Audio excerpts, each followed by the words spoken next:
Hey everyone, it is May 14th, 2025.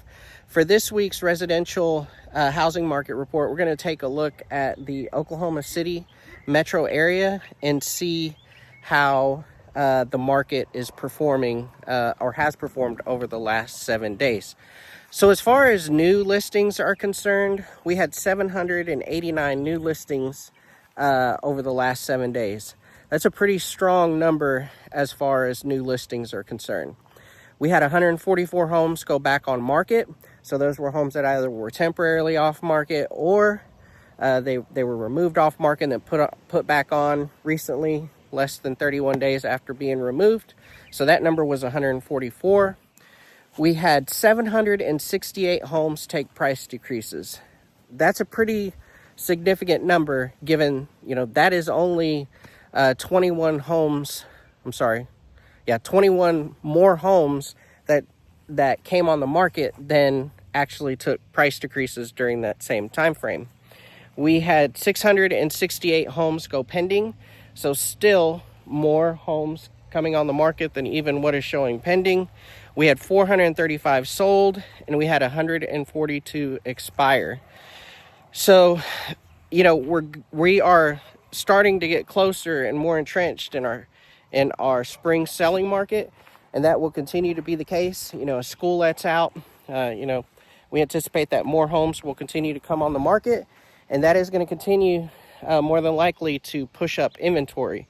And so now more than ever, with the amount of inventory and active buyers out there, sellers, it's very important that your price, the two levers that you control, price and condition, if you don't want it to get lost in all of the inventory that's currently out there, price and condition is very important.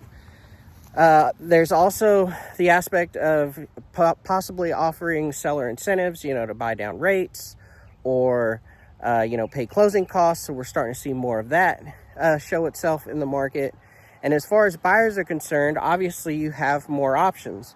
Now, that doesn't mean that houses that are, in top condition and they're priced perfectly within what the market expects, that doesn't mean that those houses, will continue to sit. So if you happen to run across something that's in your buy box and marks all the boxes, this isn't a deal to where you just want to take your time and slow play it, thinking that that home's going to sit on the market forever. We just never really know what each house is going to do. What it also does is where I see a benefit of the increased inventories for first-time home buyers.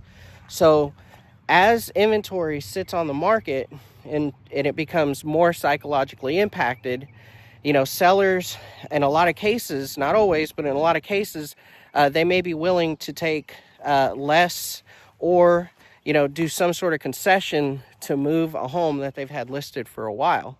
So, it does present opportunities for first-time buyers and those that are willing to look at inventory that's been on the market a little bit longer, so that way they can get the terms that are favorable to them. So you may be asking, where exactly am I standing? I am currently at one of my 5-acre listings in Luther. This property is about 2 miles straight north of Luther on Luther Road. It has a pond. It has 3 possible home sites that would not take a whole lot of extra dirt work. It's got power run to it, and it does have a beautiful westward facing view that is perfect for looking at sunsets. So if you have any questions about the market, what it's doing, or this property specifically, feel free to reach out at 580-917-2731. Have a great day.